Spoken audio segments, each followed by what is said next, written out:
In the grand, terrible tapestry of the Second World War, we often focus on the clash of steel, the mathematics of destruction.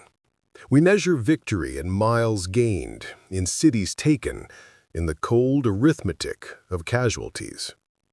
But the final, most decisive battlefield is often a space no map can ever chart. It is the 3-pound universe inside a man's skull. It is the landscape of human will, of belief, and of the breaking point where one gives way to the other. By the spring of 1945, the Waffen-SS represented the very pinnacle of political and military fanaticism. Forged in the crucible of street violence, indoctrinated from the tender age of the Hitler Youth, and bound by a blood oath not to a nation but to a single man. They were an order of political soldiers renowned for their tenacity, their battlefield prowess, and a calculated brutality that had left indelible scars across the face of Europe. They were, in the grim calculus of a dying regime, the last men who would ever break. Their divisional mottos were not slogans, but promises. My honor is loyalty. And yet, they did. This is not the story of a final, glorious battle. It is not the tale of a Götterdämmerung, a twilight of the gods fought with fire and steel to the very last man in the ruins of Berlin. This is the story of something far more potent and far more instructive. It is the story of how, in the final, dying days of the Third Reich, an entire army corps of these fanatics, 7,000 of them, simply quit. They laid down their arms not to an overwhelming army in the field, but to the sheer, undeniable presence of a victorious few. This is the story of how audacity, a force more powerful than any tank or artillery shell, can psychologically shatter an enemy, proving that in the final moments of a war, morale is not just a factor, it is everything. To understand how this was possible, how the will of the seemingly unbreakable was so completely dismantled, we must first understand the mind of the man who would surrender them. For he was not just a soldier, he was a product, a perfect and terrible creation of the very system he served. Our story begins not in the mud of the battlefield, but in the cold, precise world of the SS bureaucracy with a man who was an architect of the terror. His name was Max Seemann. Born in Breslau in 1999, he was a man forged in the crucible of German defeat. A corporal in the First World War, he served in the elite Leibgrenadier Regiment and witnessed firsthand the collapse of the Kaiser Empire. He felt the sting of the armistice, what so many of his generation would call the stab in the back. The national humiliation was a personal one. Like countless other disaffected young veterans, he found a new purpose in the violent chaos of the Weimar Republic, joining the paramilitary Freikorps, battling political enemies, communists, socialists, anyone who represented the new order on the streets of a fractured Germany. This was his apprenticeship in political violence. But his true calling, the one that would give his life its dark and terrible trajectory, arrived with the rise of the Nazi Party. Seemann was not a reluctant participant swept up by the tide of history. He was a willing architect of the system. He joined the SS in May of 1933, the very year Hitler seized power. His rise was meteoric because he embodied the qualities the system prized: ruthless efficiency, unwavering ideological purity, and an utter lack of moral compunction. His career path reads like a roadmap of the Reich's descent into darkness. By 1934, he was the commander of the Sachsenberg concentration camp. This was not a posting for a simple soldier. This was a proving ground, a laboratory of terror.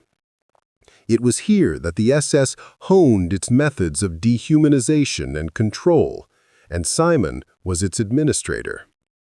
He then commanded the 1st SS Totenkopfstandard Oberbayern, one of the so-called Death Head regiments.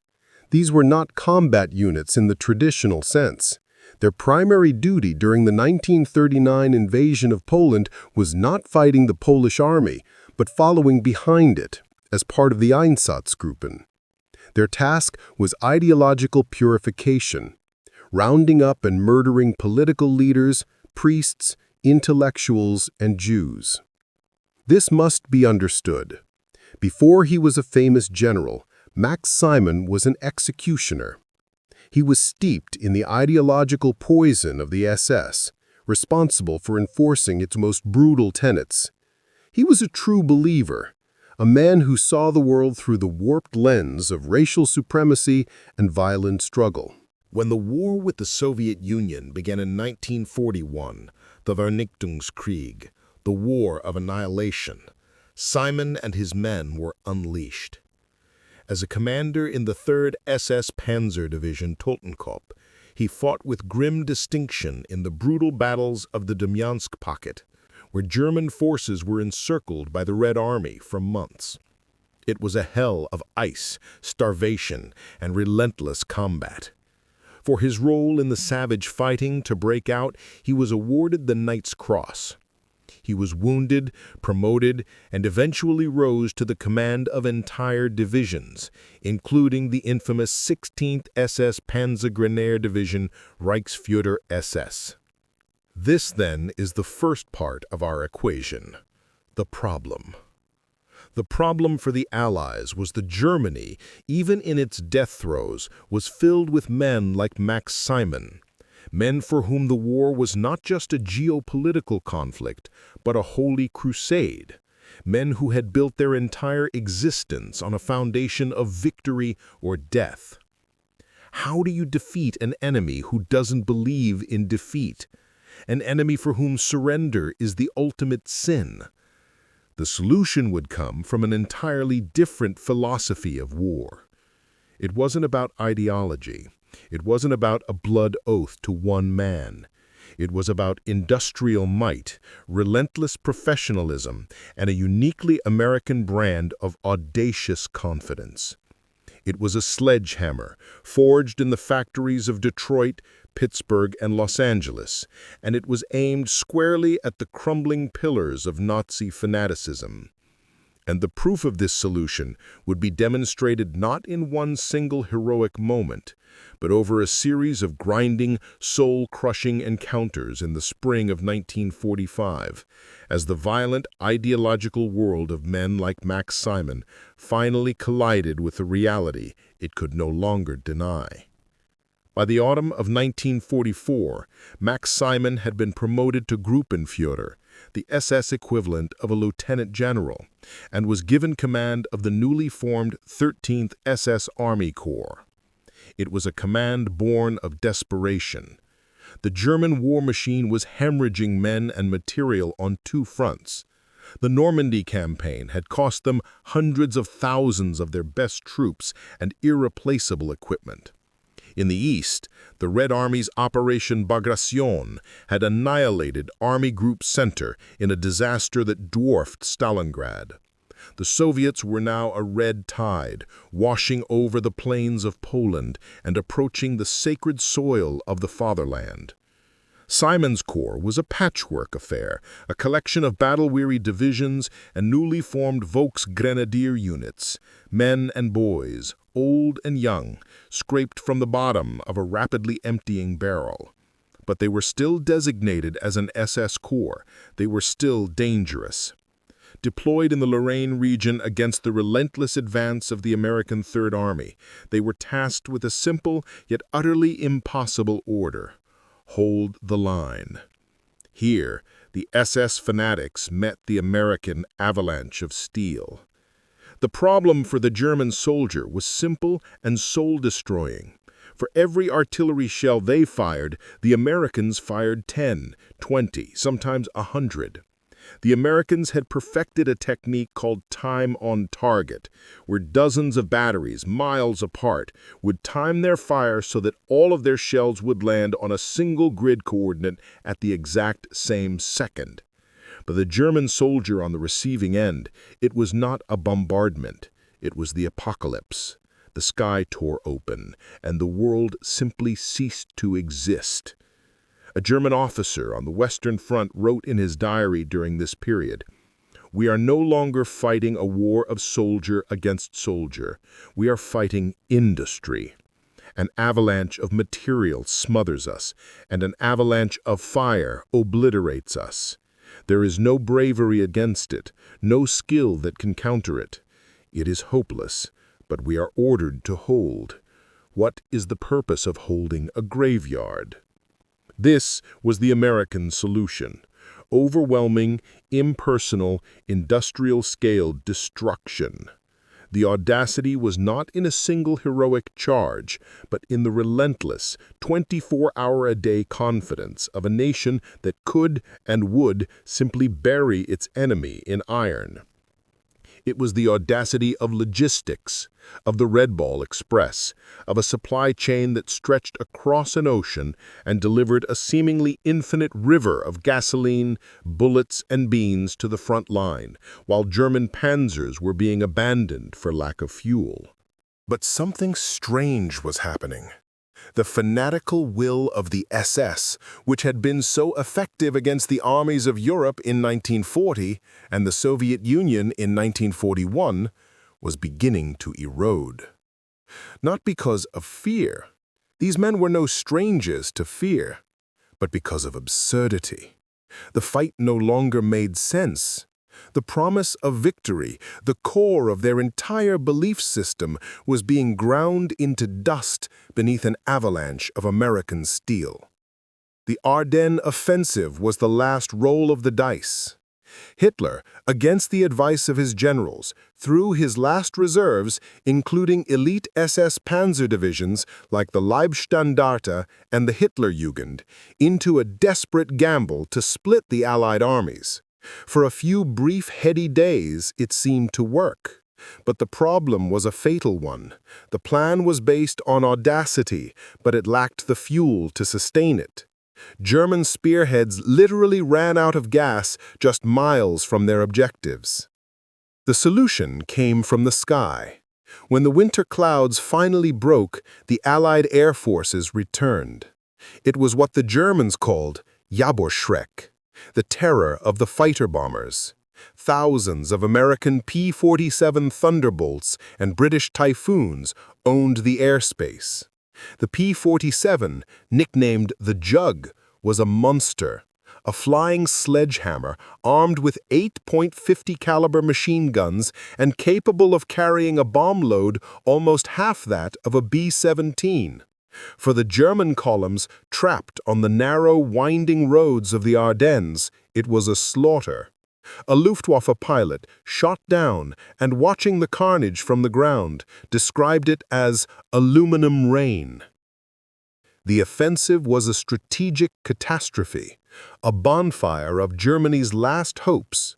The 12th SS Panzer Division, Hitlerjugend, a unit of indoctrinated teenage soldiers, was bled white in the snows of the Bulge, losing nearly 10,000 men. The proof was undeniable. The war was lost. But for the SS, admitting this was treason. So men like Max Simon and his 13th SS Corps were ordered to continue the fight. They were pushed back to the Siegfried Line, the vaunted West Wall, which propaganda had promised the German people was an unbreakable barrier.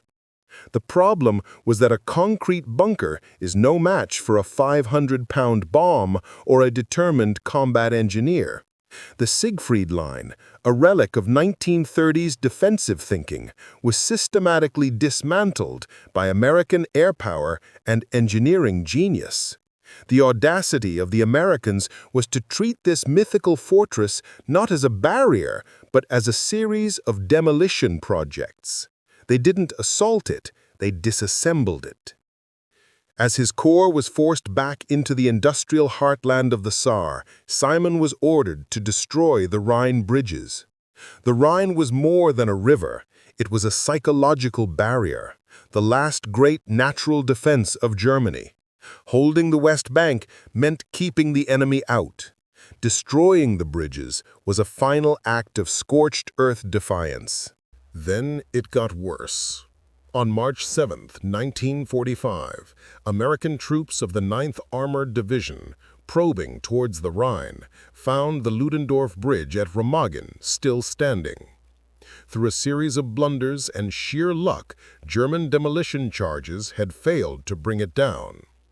It was a one-in-a-million stroke of fortune, a miracle. In the hours and days that followed, the Allies, with breathtaking speed and audacity, poured tens of thousands of troops and hundreds of tanks across the Rhine. The psychological barrier was breached. The sacred river had been crossed. For the German High Command, this was a disaster. For the common soldier, it was a death sentence. For an SS general like Max Simon, it was the ultimate test of his crumbling faith. In April, what was left of Simon's 13th SS Corps found itself in a cauldron of fire between the Main and Jagst rivers. Their opponent was the American 4th Armored Division, one of the spearheads of General George S. Patton's famously aggressive Third Army. To understand the collapse of the SS, one must understand the psychological weapon that was George S. Patton. His name was a force of nature. To the Allies, he was old blood and guts. To the Germans, he was the devil himself, the cowboy general. His Third Army did not advance, it devoured territory. It moved with a speed and arrogance that seemed to defy the established laws of warfare. The very reputation of the man leading the charge was a form of psychological warfare. His audacity was so profound that it had been used as the centerpiece of Operation Fortitude, the grand deception plan that convinced the Germans the main D-Day invasion would come at Pas-de-Calais, led by Patton's Phantom Army Group. Now, in 1945, the Phantom was real, and it was tearing through the heart of Germany. The tankers of the 4th Armored Division embodied this spirit. Their professionalism was their audacity. The problem for the scattered remnants of the 13th SS Corps was that they were no longer fighting a coherent line. They were isolated pockets of resistance in a sea of American armor. In the fighting around Würzburg and Nuremberg, they tried to make a stand. These were ancient, symbolic German cities. To lose them was to lose a piece of Germany's soul. The SS solution was, as always, fanaticism. They set up roadblocks. They turned historic buildings into machine gun nests.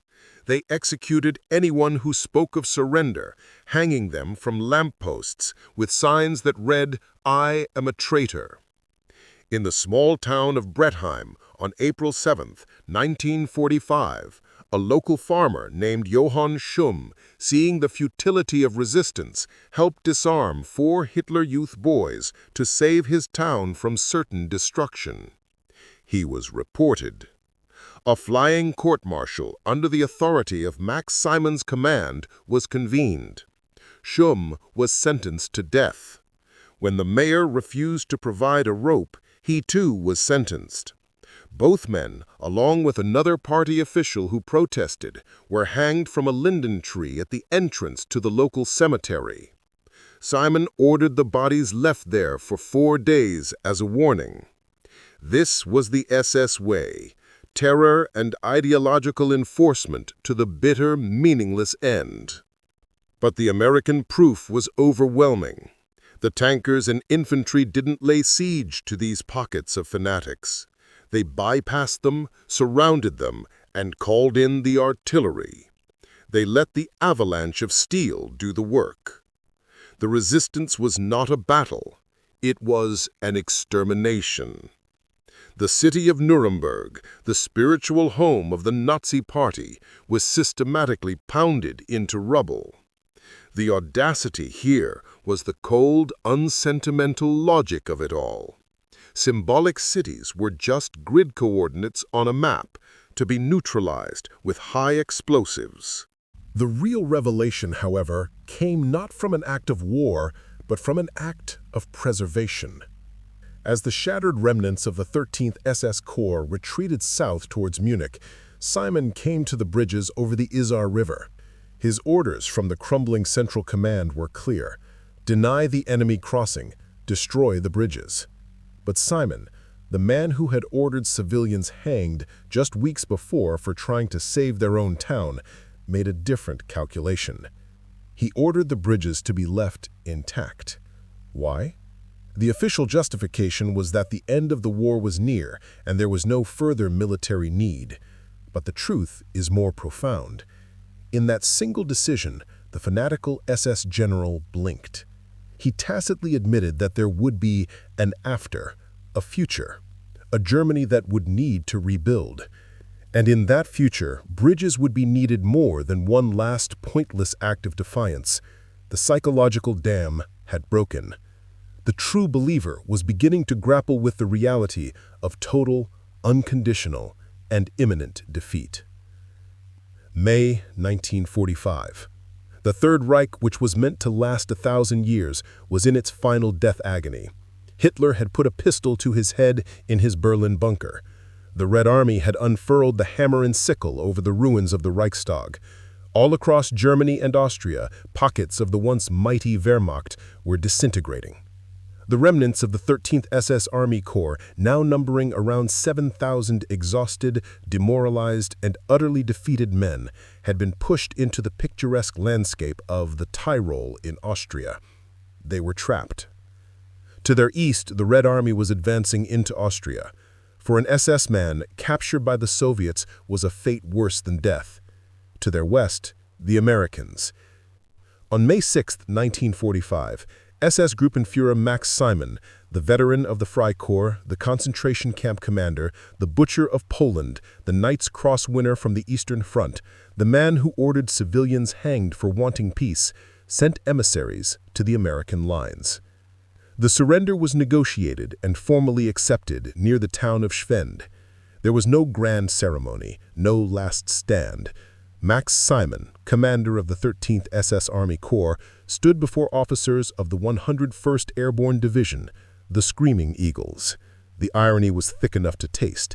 The very same division that just 5 months earlier, when surrounded and asked to surrender at Bastogne, had given the Germans the legendary, defiant reply, "Nuts." This is the moment that resolves the question we asked at the beginning: what breaks the will of the unbreakable? Look at his face. This is not the face of a man defeated in a single battle. This is the face of a man whose entire universe has collapsed.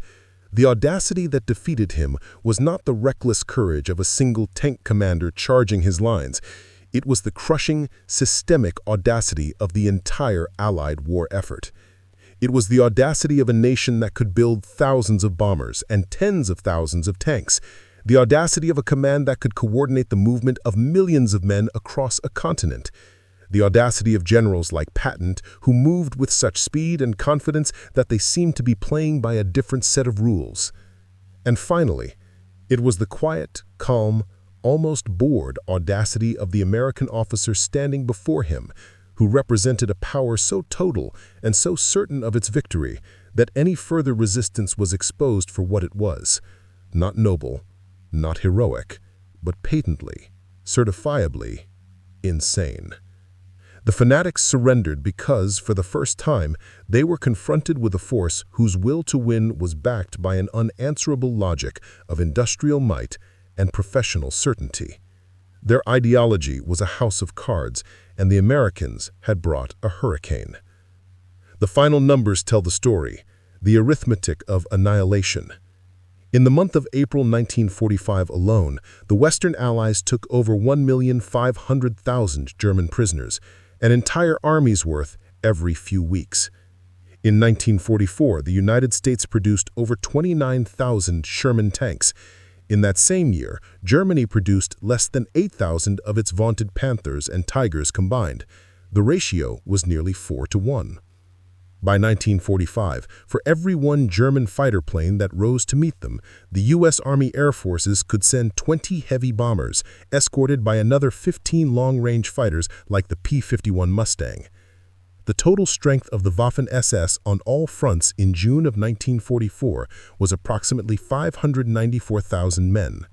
By May of 1945, the number of German soldiers from all branches in Allied POW camps exceeded 7.6 million. This was not a war of equals, it was a war of philosophies, and the philosophy of fanaticism was drowned by an avalanche of steel. The surrender of the 13th SS Army Corps was a quiet footnote in the grand finale of the war in Europe, but it is a profoundly important one. It serves as the ultimate refutation of the myth of the Übermensch, the Nazi Superman. In the end, these so-called supermen were just men.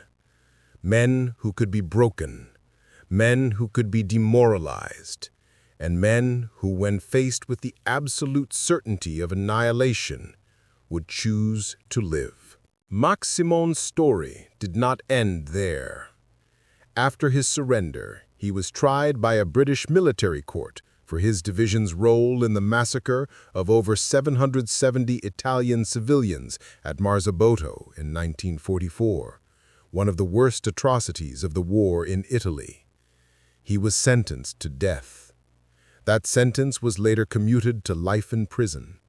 He was eventually released in 1954 and faced further trials in Germany for the hangings at Brettheim.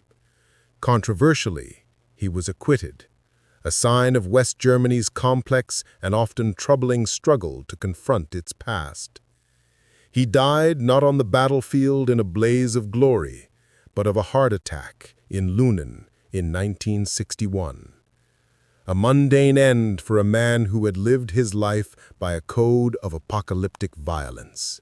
His fate and the fate of his men revealed the ultimate bankruptcy of their ideology. They swore an oath to die for a cause, but when the time came, the cause was gone, their Führer was dead, and all that was left was the simple human desire to survive. The power of audacity, as practiced by the Allied forces, was not just in winning battles.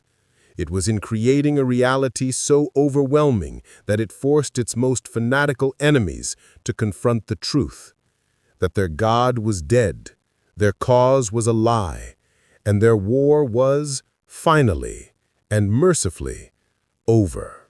War is a contest of wills, and in the spring of 1945 in the mountains of Austria, the will of a fanatical army, forged in hatred and tempered in fire, finally broke.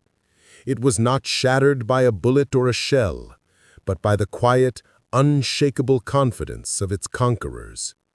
It proved that the greatest weapon in any arsenal is not made of steel, but of belief. Not the blind belief in an ideology of death, but the audacious belief in the inevitable power of victory, and the simple, enduring promise of a world that would come after.